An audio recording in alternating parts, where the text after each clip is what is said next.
qytetarët me të vërtet janë shqetësuar për të ardhmen. Dhe besoj që dhe besoj fort, besoj që oferta programore është mënyra më e mirë se si mund t'i tërheqësh këto njerëz. Unë kam pas diskutime të jashtëzakonshme me profesionistë e lirë, që është një grup që tradicionalisht nuk voton, por prej çështjes që u fituan në gjykatën kushtetuese, të gjithë po të them në mas të gjithë janë angazhuar për të votuar. Me grupe të tjera biznesi që me vërtet e ndjejnë rritjen e taksave.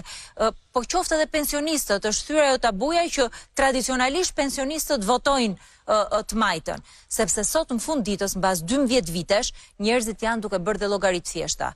Janë duke bërë dhe llogaritë thjeshta familjare ashtu siç e bëni dhe ju.